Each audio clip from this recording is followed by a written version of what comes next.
Hi, and thank you so much for joining me today. In this video, I am going to be unboxing a small order from Floralia in Brazil. Now, I was able to order because they came to a show in California, and even though I am not anywhere close to California, I placed an order by emailing them, explaining what I wanted. They were prompt to send me an email back. They let me know how much shipping would be. And they had told me that when they were at the show, they would ship it and provide me with a tracking number. All of that was done so quickly. I did pay for the order, obviously, before it was shipped, just like you would at any other orchid vendor. So from the communication and from the time it took to them to send the order, it was just honestly a perfect transaction. So A+ there. Now, I have not gone through and examined the plants.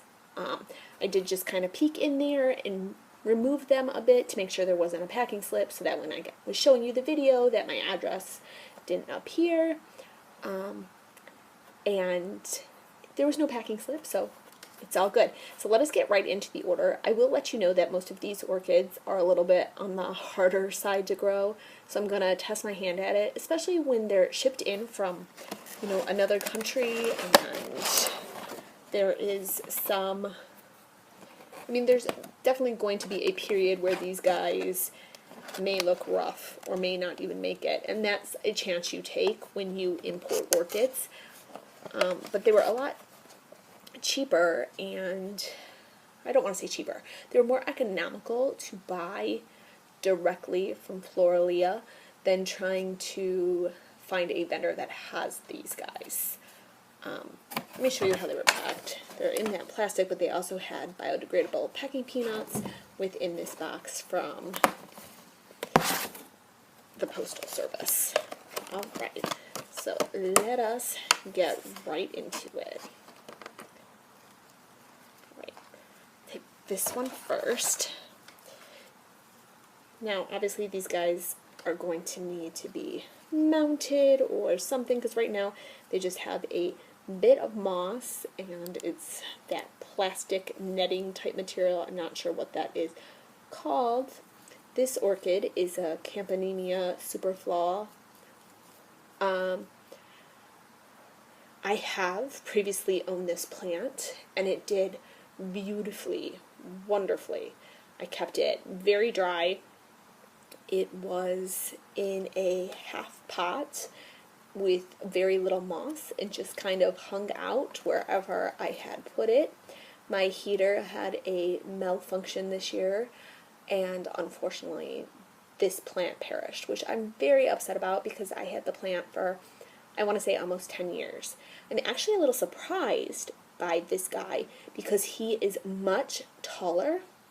The leaves are much longer, I guess I should say, than my original plant. The leaves on my original plant were probably about, the longest was about that long, maybe like an inch and a half. So I'm anxious to see this bloom. It is a fall bloomer, and see if it is labeled correctly. And then I'm going to go back and kind of do some research and maybe look and see if my original plant was labeled correctly. I never went to seek out if it was labeled. It would just bloom, and I thought it was beautiful, and I knew the culture. And I don't really compare my plants a lot to other people's plants if I don't have a question or didn't think I had a question about its label. So with that being said, now I'm a little interested to do a little bit more research about this guy. And that plant looks good to me. Like, I'm very excited. Alright, so he is definitely, I'm going to try to get him really close, looking really dehydrated and slightly sad. Thankfully there's a new growth, and hopefully I can get this plant to flourish. Probably going to mount this just because the way it grows, I think it'd be ridiculous to probably do anything else with it besides mount it. Now, this is a Scuticaria.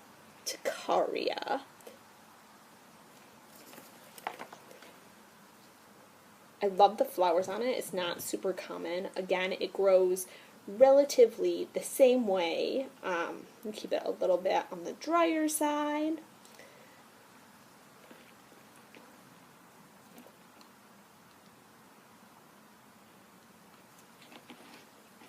I went silent because I'm looking. I wanted to make sure. Hadwenii, I believe is how you. So Scuticaria, hadwenii. These names, let me just tell you, I say it all the time, but that is the roughest part to me about growing orchids, is trying to pronounce their names.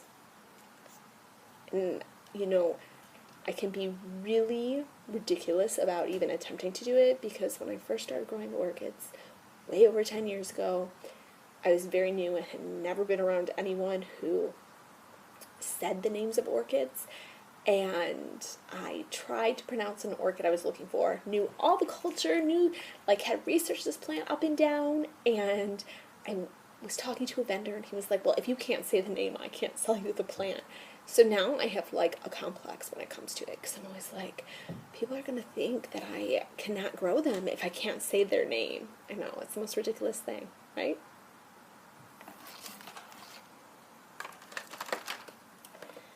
All right.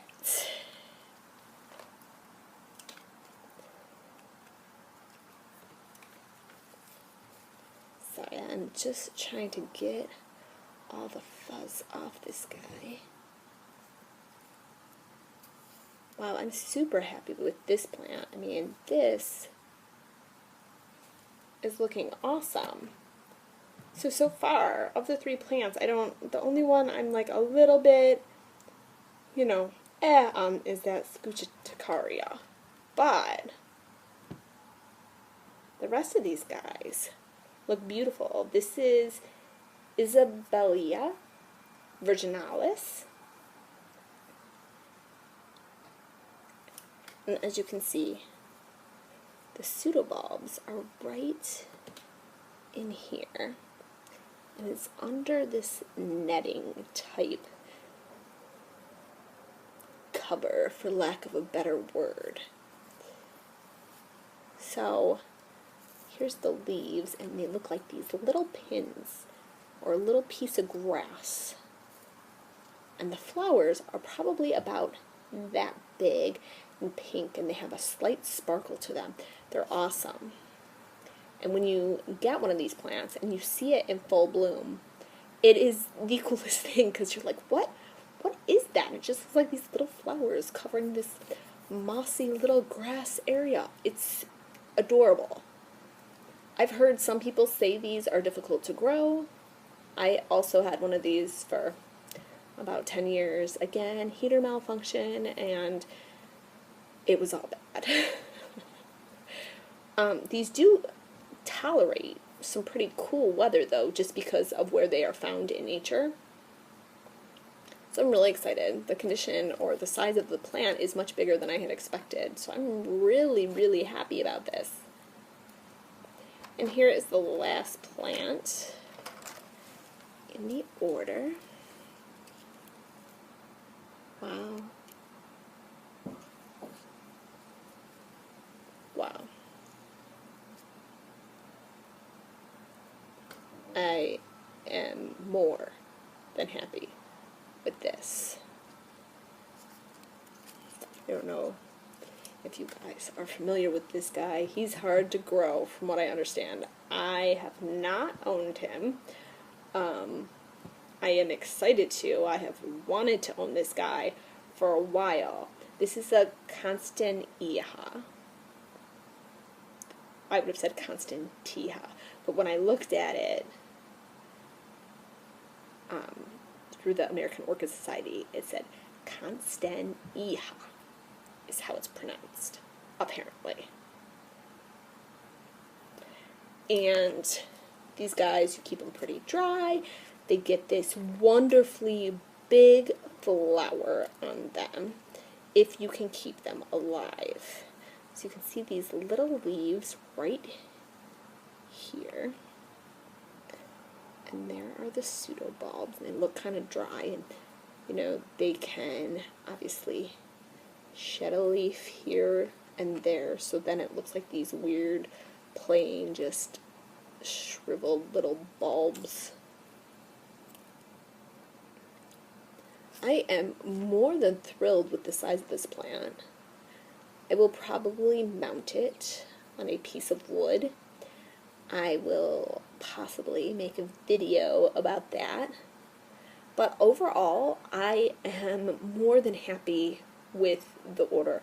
I think to get everything here, it was like a total of $86 for the 4 plants, which, I mean, when you do the math, it was less than $22 a piece, which when I had contacted some vendors about this particular plant, the minimum I was getting was $30, and then generally the shipping minimums I was getting was about $7.50 minimum. So that would have been $37.50 for just this plant. And you know, you have to be able to find all the plants. So to be able to get these 4 plants at that price, I have no complaints because that was shipped with tracking. So I'm super happy. Obviously everything is probably going to need to be repotted just to make sure that it is growing good and I'm not messing with it too much, but I'll probably wait a day or two to do that just so they have a chance to breathe from their shipping. Guys, thank you so much for watching. I can't tell you how much I appreciate it. If you like this channel, please subscribe so I know to continue making more videos on my plants. Take care and have a good one.